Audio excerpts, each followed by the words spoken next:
Hi, welcome to Thanuni kitchen. இன்னைக்கு என்ன recipe பார்க்க போறோம்னா ரோஸ்ட் தக்காளி குழம்பு சாப்பாட்டுக்கு செம்ம டேஸ்ட்டாக இருக்கும். நாங்க எப்படி செய்யணும் பார்க்கலாம்.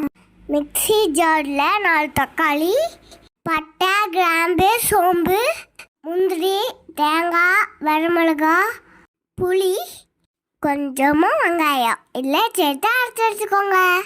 கொஞ்சமாக தண்ணி ஊற்றி அரைச்சி எடுத்துக்கோங்க. இது வதக்கியும் செய்யலாம், அடைச்சும் செய்யலாம். வடசட்டியில் 3 ஸ்பூன் எண்ணெய் ஊற்றிக்கோங்க. எண்ணெய் காஞ்சதும் கடுகு, உளுந்து பருப்பு, கடலைப்பருப்பு எல்லாம் போட்டுக்கோங்க. கருவேப்பிலை கொஞ்சம் போட்டுக்கோங்க. இஞ்சி பூண்டு பேஸ்ட்டு 1/4 ஸ்பூன் போட்டுக்கோங்க. நல்லா கலரிக்கோங்க. நான் காரத்துக்காக 3 வளவழகா சேர்த்துருக்கேன் ஃபஸ்ட்டு. இப்போ சாம்பார் பொடி தேவையான அளவு போட்டுக்கிறேன்.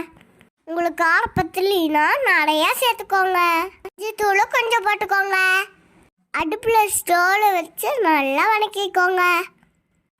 கொஞ்சம் வதங்கதும் அரைச்சி வச்சா வெங்காயம், தக்காளி, தேங்காய் அதை எடுத்து ஊற்றிக்கலாம்.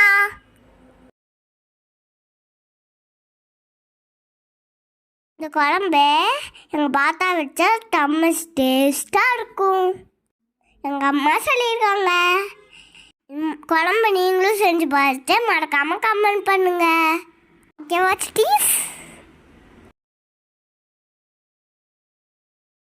குழம்புக்கு தேவையான உப்பு போட்டுக்கோங்க. குழம்புக்கு தேவையான தண்ணி ஊற்றிக்கோங்க. நல்லா கொதிக்க வைங்க.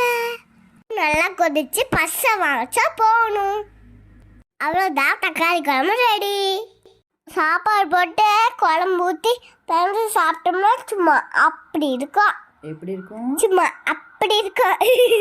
வாங்க சாப்பிடலாம். டாடா பாய். லைக் பண்ணுங்க, கமெண்ட் பண்ணுங்க, மறக்காம சப்ஸ்கிரைப் பண்ணுங்க. பாய் சுட்டீஸ். தேங்க்ஸ் ஃபார் வாட்சிங். பாய்.